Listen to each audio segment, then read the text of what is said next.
Hi, thank you for joining me today. We've been reading from A Course in Miracles, the main text, and we're on chapter 10 this Sunday. Chapter 10 is the idols of sickness. This looks to be a short chapter, and we may be able to get all the way through it in one sitting today. We'll see.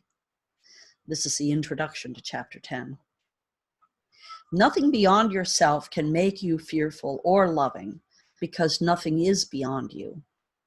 Time and eternity are both in your mind and will conflict until you perceive time solely as a means to regain eternity. You cannot do this as long as you believe that anything happening to you is caused by factors outside of yourself. You must learn that time is solely at your disposal, and that nothing in the world can take this responsibility from you. You can violate God's laws in your imagination, but you cannot escape from them. They were established for your protection, and they are as inviolate as your safety. They were established for your protection and are as inviolate as your safety. God created nothing beside you, and nothing beside you exists, for you are part of him. What except him can exist? Nothing beyond him can happen, because nothing except him is real. Your creations add to him as you do, but nothing is added that is different, because everything has always been. What can upset you except the ephemeral? And how can the ephemeral be real if you are God's only creation and he created you eternal? Your holy mind establishes everything that happens to you. Every response you make to everything you perceive is up to you, because your mind determines your perception of it. God does not change his mind about you, for he is not uncertain of himself. And what he knows can be known because he does not know it only for himself. He created you for himself, but he gave you the power to create for yourself, so you would be like him. That is why your mind is holy. Can anything exceed the love of God? Can anything then exceed your will? Nothing can reach you from beyond it, because in God you encompass everything. Believe this, and you will realize how much is up to you. When anything threatens your peace of mind, you must ask yourself, has God changed his mind about me? And then accept his decision, for it is indeed changeless, and refuse to change your mind about yourself. God will never decide against you, or he would be deciding against himself. Section 2 of Chapter 10, The Idols of Sickness, at Home in God. You do not know your creation simply because you would decide against them as long as your mind is split, and to attack what you have created is impossible. But remember that it is as impossible for God. The law of creation is that you love your creations as yourself, because they are a part of you. Everything that was created is therefore perfectly safe, because the laws of God protect it by its love. Any part of your mind that does not know this has banished itself from knowledge, because it has not met its conditions. Who could have done this but you? Recognize this gladly, for in this recognition lies the realization that your banishment is not of God, and therefore does not exist. These concepts, I'm going to pause for a second, these concepts are very difficult to embrace because of our tendency to look out at the world and judge it. And so this may be a difficult chapter for you to embrace, but I hope you will. I hope you'll do the work, because it's essential to get through this and to come to this new understanding. You are at home in God, dreaming of exile, but perfectly capable of awakening to reality. Is it your decision to do so? You recognize from your own experience that what you see in dreams you think is real while you are asleep. Yet the instant you awaken, you realize that everything that seemed to happen in the dream did not happen at all. You do not think this strange, even though all the laws of what you awaken to were violated while you slept. Is it not possible that you merely shifted from one dream to another without really waking? Would you bother to reconcile what happened in conflicting dreams, or would you dismiss both together if you discovered that reality is in accord with neither? You do not remember being awake. When you hear the Holy Spirit, you may feel better because loving then seems possible to you, but you do not remember yet that it once was so. And it is in this remembering that you will know it can be so again. What is possible has not been accomplished, yet what has once been is now, if it is eternal. When you remember, you will know that what you remember is eternal, and therefore is now. You will remember everything the instant you desire it wholly, for if to desire wholly is to create, you will have willed away the separation, returning your mind simultaneously to your Creator and your creations. Knowing then, you will have no wish to sleep, but only the desire to waken and be glad. Dreams will be impossible because you will want only truth, and being at last your will, it will be yours. Section 3, Chapter 10, The Idols of Sickness, the decision to forget. Unless you first know something, you cannot dissociate it. Knowledge must precede dissociation, so that dissociation is nothing more than a decision to forget. What has been forgotten then appears to be fearful, but only because dissociation is an attack on truth. You are fearful because you have forgotten, and you have replaced your knowledge by an awareness of dreams because you are afraid of your dissociation, not of what you have dissociated. When what you have dissociated is accepted, it ceases to be fearful. Yet to give up the dissociation of reality brings more than merely a lack of fear. It is this decision, in this decision lie joy and peace and the glory of creation. Offer the Holy Spirit only your willingness to remember, for he retains the knowledge of God and of yourself for you, waiting for your acceptance. Give up gladly everything that would stand in the way of your remembering, for God is in your memory. His voice will tell you that you are a part of him when you are willing to remember him and know your own reality again.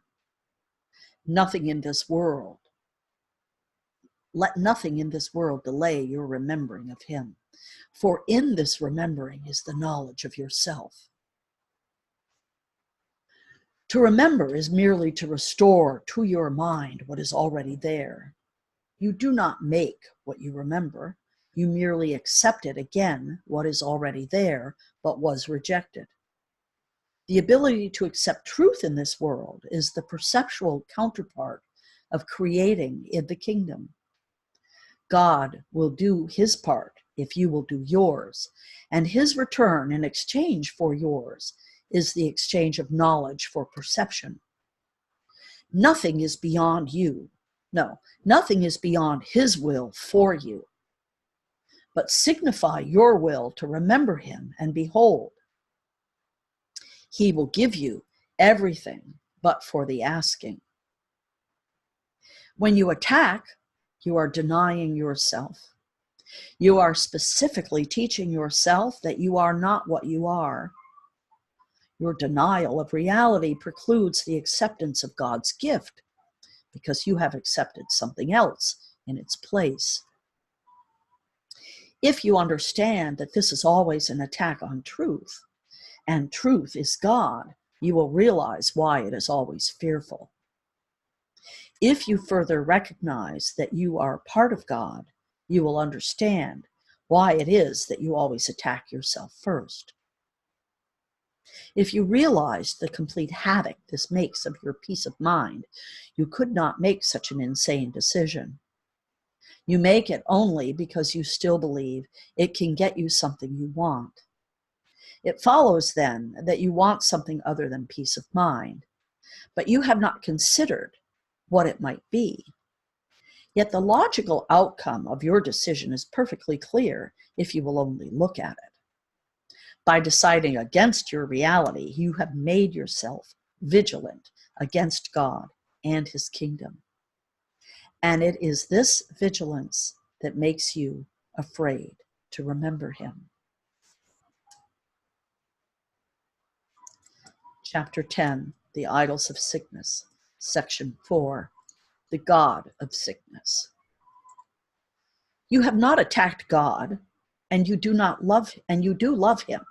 Now, let me do that again. You have not attacked God, and you do love him. Can you change your reality? No one can will to destroy himself. When you think you are attacking yourself, it is a sure sign that you hate what you think you are. And this, and only this, can be attacked by you. What you think you are can be very hateful, and this strange image makes you very destructive. What you think you are can be very hateful, and what this strange image makes you do can be very destructive. Yet the destruction is no more real than the image, although those who make idols do worship them. The idols are nothing, but their worshippers are sons of God in sickness. God would have them released from their sickness and returned to his mind. He will not limit your power to help them because he has given it to you. Do not be afraid of it, because it is your salvation. What comforter can there be for the sick children of God except his power through you?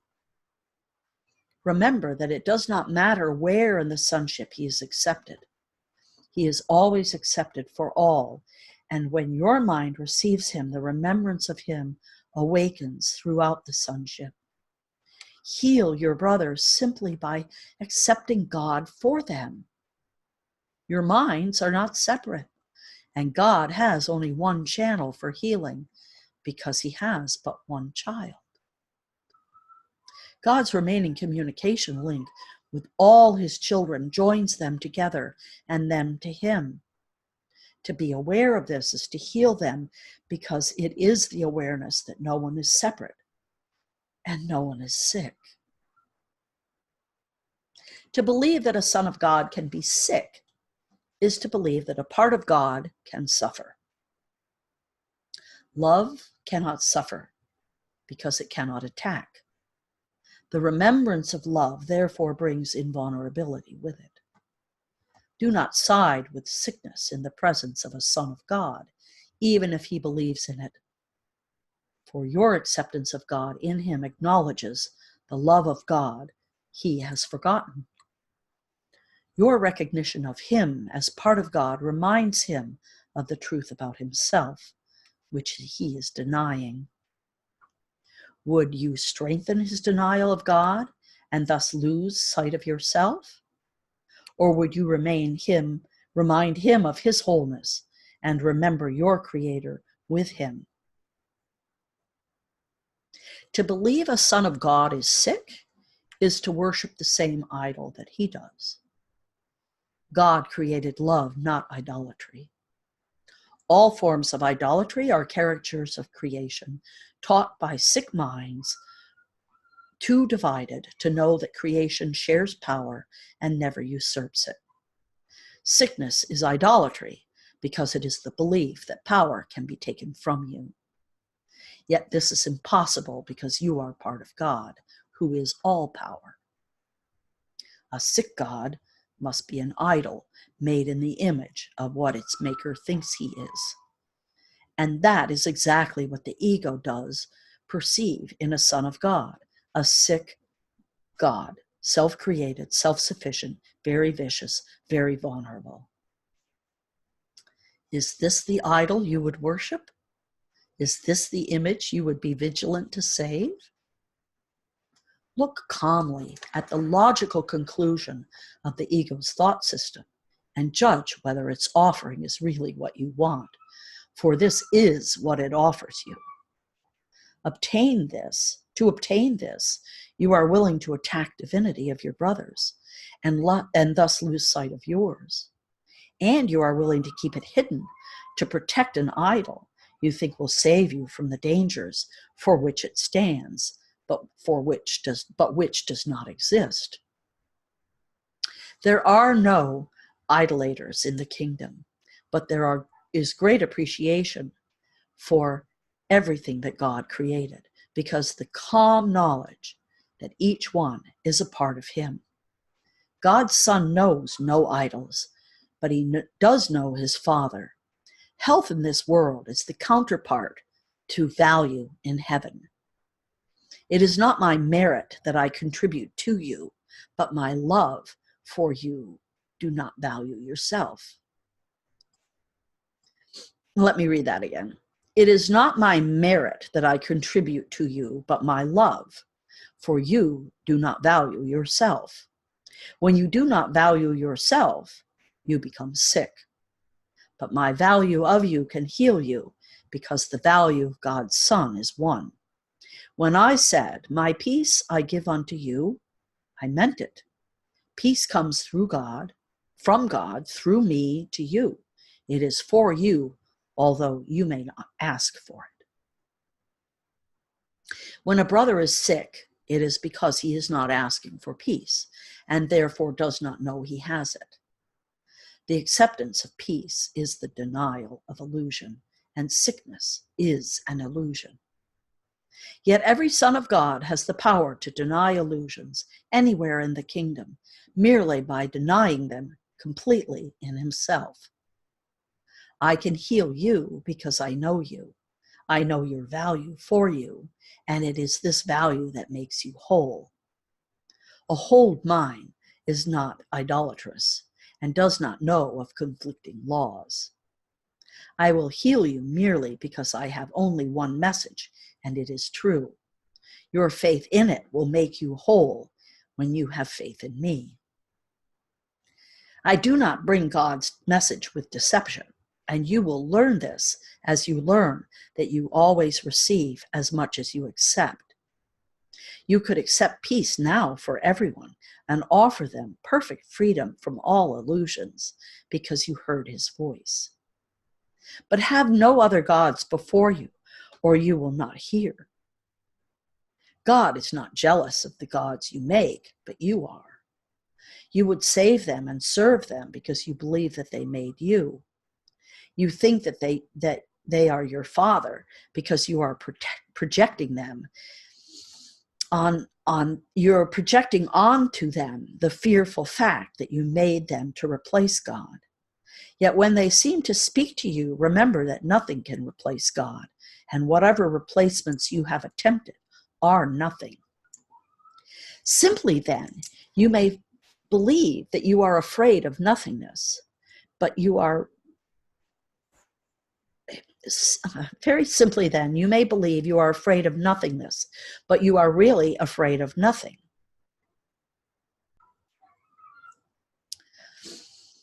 And in that awareness, you are healed. You will hear the God you listen to. You made the god of sickness, and by making him, you made yourself able to hear him. Yet you did not create him, because he is not the will of the Father. He is therefore not eternal, and will be made for you the instant you signify your willingness to accept only the eternal. He'll be unmade. He is therefore not eternal, and will be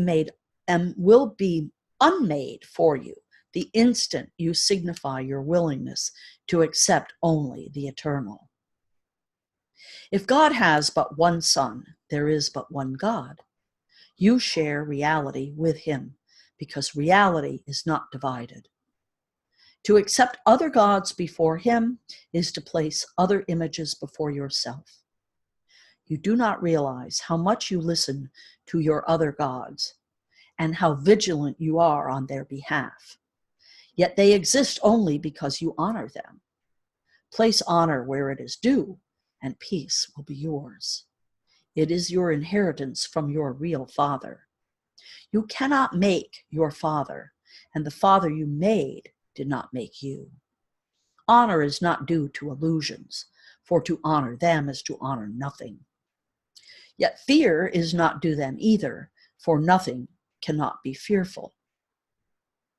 You have chosen to fear love because of its perfect harmlessness, and because of this fear, you have been willing to give up your own perfect helpfulness and your own perfect help. Only at the altar of God will you find peace, and this altar is in you because God put it there. His voice still calls you to return, and he will be heard when you place no other gods before him. You can give up the god of sickness for your brothers. In fact, you would have to do so if you give him up for yourself. For if you see the god of sickness everywhere, you have accepted him. And if you accept him, you will bow down and worship him, because he was made as God's replacement. He is the belief that you can choose which God is real. Although it is clear this has nothing to do with reality, it is equally clear that it has everything to do with reality as you perceive it. Section 5 in Chapter 10, The Idols of Sickness, the End of Sickness. All magic is an attempt at reconciling the irreconcilable. All religion is the recognition that the irreconcilable cannot be reconciled. Sickness and perfection are irreconcilable. If God created you perfect, you are perfect. If you believe you can be sick, you have placed other gods before him. God is not at war with the god of sickness you made, but you are. He is the symbol of deciding against God, and you are afraid of him because he cannot be reconciled with God's will. If you attack him, you will make him real to you. But if you refuse to worship him in whatever form he may appear to you, and whatever you think you see him, he will disappear into the nothingness out of which he was made. Reality can dawn only on an unclouded mind. It is always there to be accepted, but its acceptance depends on your willingness to have it. To know reality must involve the willingness to judge unreality for what it is. To overlook nothingness is merely to judge it correctly, and because of your ability to evaluate it, to let it go. Knowledge cannot dawn on a mind full of illusions, because truth and illusions are irreconcilable.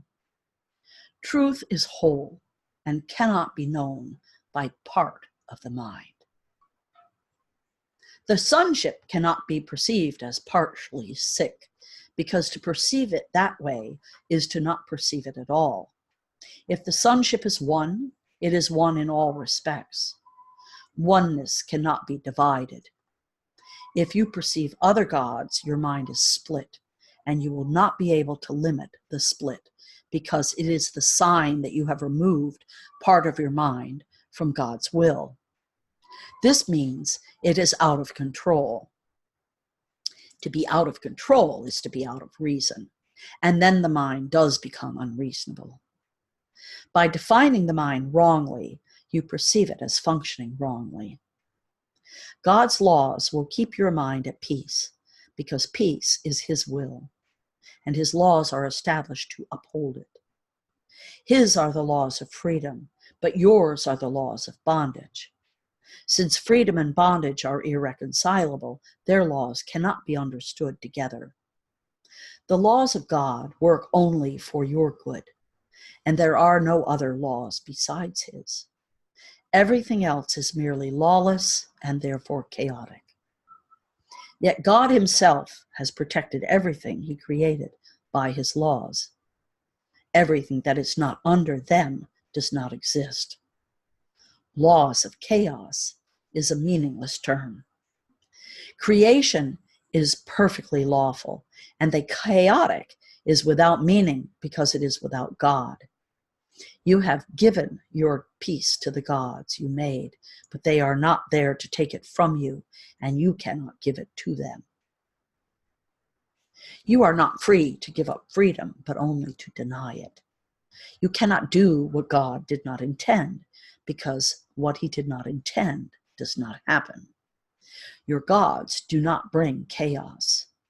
You are unending them with chaos. You are endowing them with chaos and accepting it of them. All this has never been. Nothing but the laws of God have ever been, and nothing but His will ever be. You were created through His laws and by His will, and the manner of your creation established you as a creator. What you have made is so unworthy of you that you could hardly want it if you were willing to see it as it is. You will see nothing at all, and your vision will automatically look beyond it to what is in you and all around you. Reality cannot break through the obstructions you interpose, but it will envelop you completely when you let them go. When you have experienced the protection of God, the making of idols becomes inconceivable.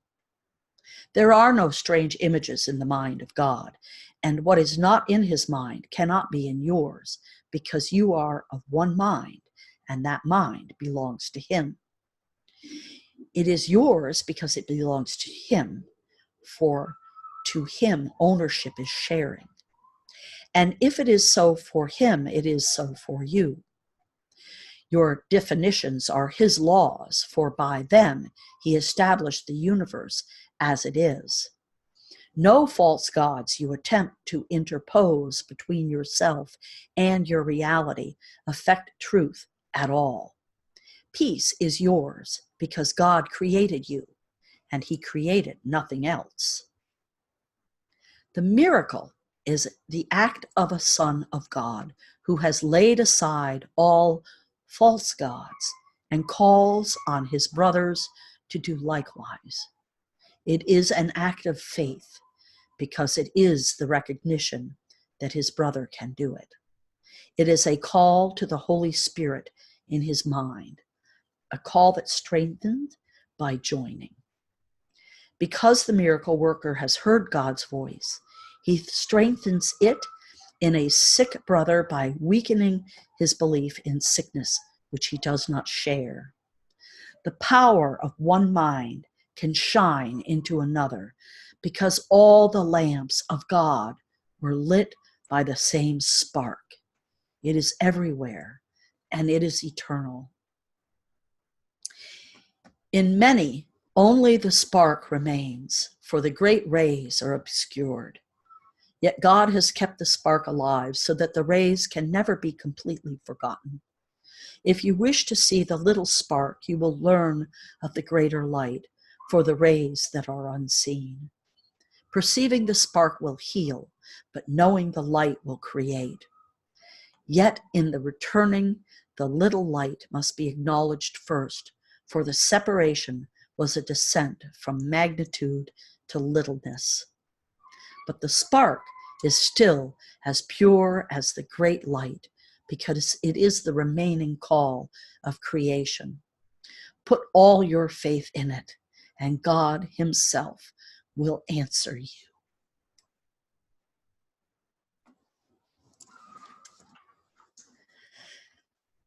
Okay, chapter 10, The Idols of Sickness, section 6. This is the last section, the denial of God.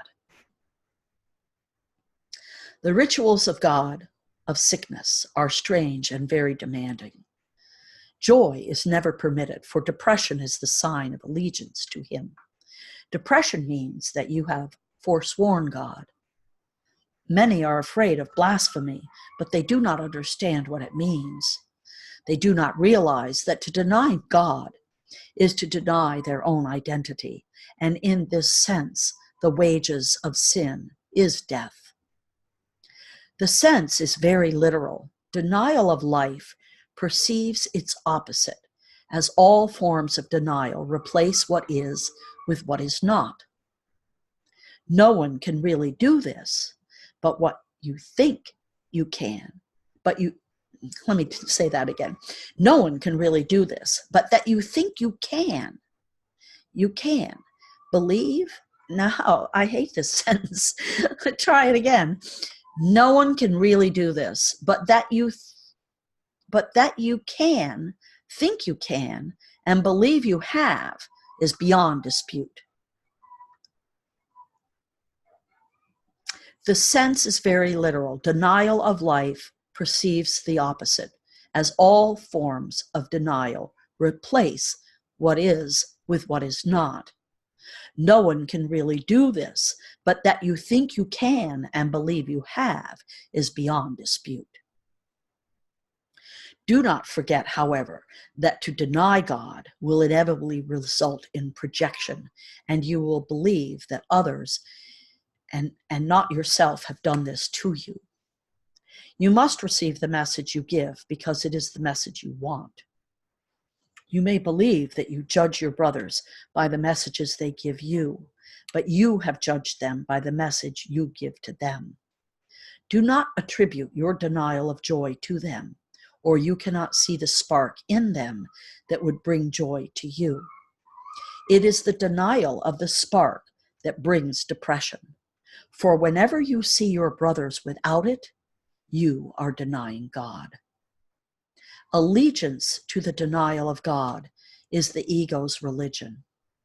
The God of sickness obviously demands the denial of health, because health is in direct opposition to its own survival.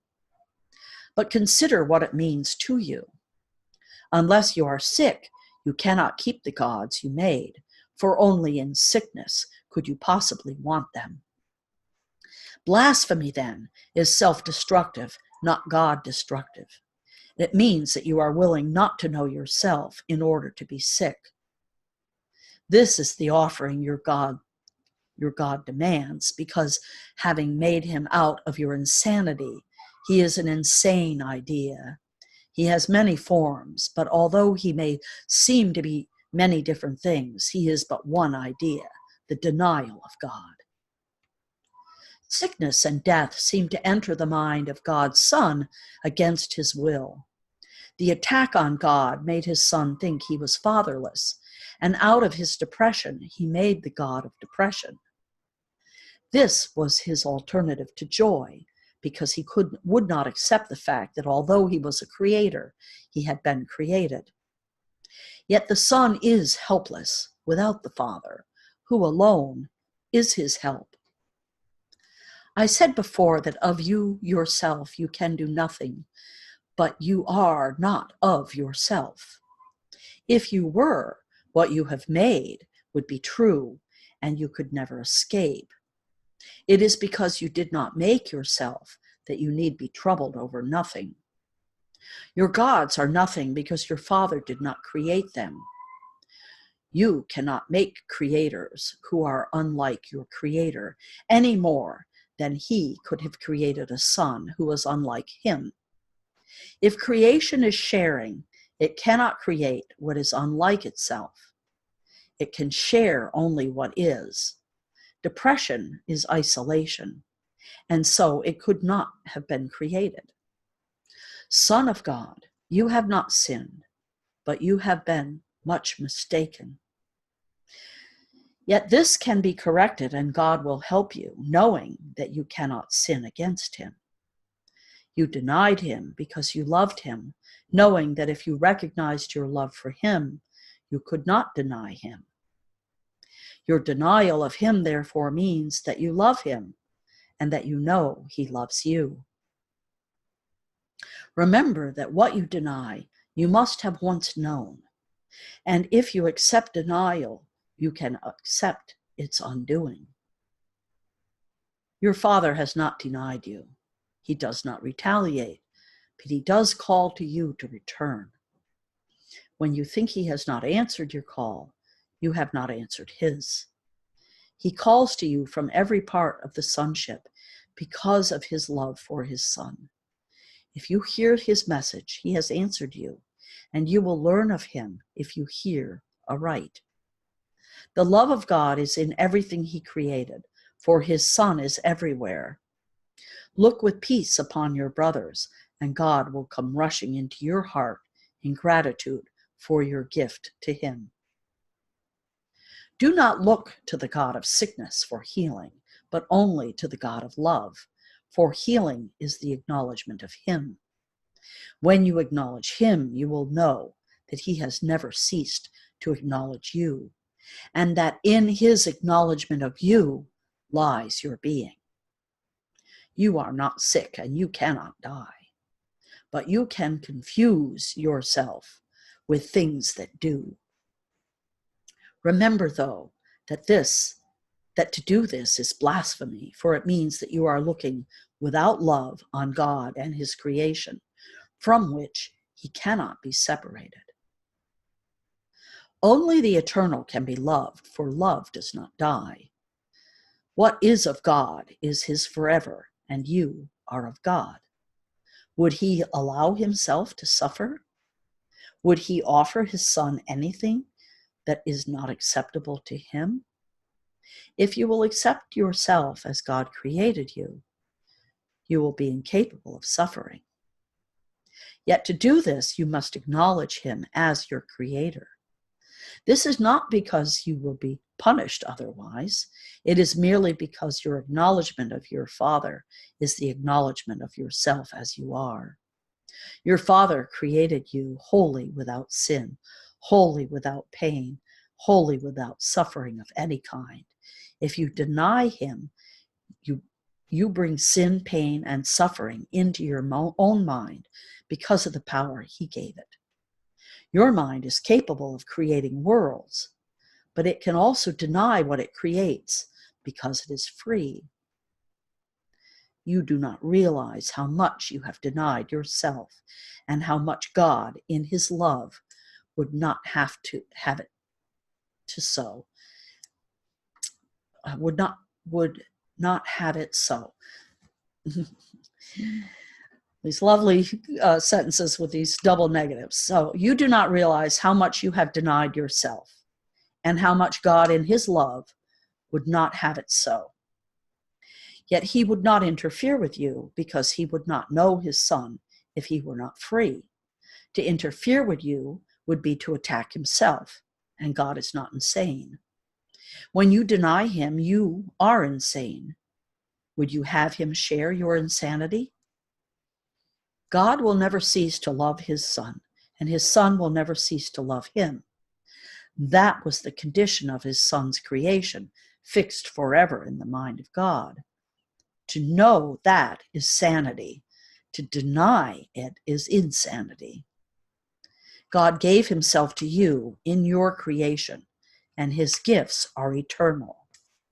Would you deny yourself to him? Out of your gifts to him, the kingdom will be restored to his Son. His Son removed himself from his gift by refusing to accept what had been created for him and what he created in the name of the Father. Heaven waits for his return, for it was created as the dwelling place of God's Son.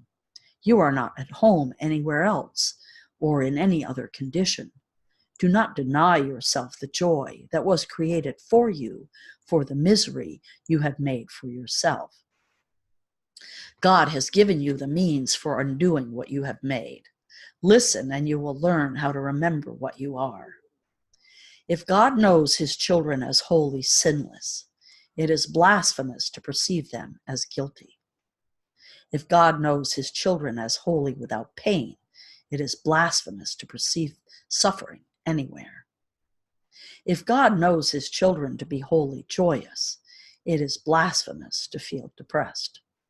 All of these illusions and many other forms that blasphemy may take are refusals to accept creation as it is. If God created his Son perfect, that is how you must learn to see him, to learn of his reality. And as part of the sonship, that is how you must see yourself, to learn of yours. Do not perceive anything God did not create, or you are denying him. His is the only fatherhood, and it is yours only because he has given it to you. Your gifts to yourself are meaningless, but your gifts to your creations are like his, because they are given in his name. This is why your creations are as real as his. Yet the real fatherhood must be acknowledged if the real sonship is to be known. You believe that the sick things you have made are your real creations because you believe that the sick images you perceive are the sons of God. Only if you accept the fatherhood of God will you have anything, because his fatherhood gave you everything. That is why to deny him is to deny yourself. Arrogance is the denial of love, because love shares and arrogance withholds. As long as both appear to you to be desirable, the concept of choice, which is not of God, will remain with you. While this is not true in eternity, it is true in time, so that while time lasts in your mind, there will be choices. Time itself is your choice. If you would remember eternity, you must look only on the eternal. If you allow yourself to become preoccupied with the temporal, you are living in time. As always, your choice is determined by what you value. Time and eternity cannot both be real because they conflict with each other. If you will only accept what is timeless as real, you will begin to understand eternity and make it yours.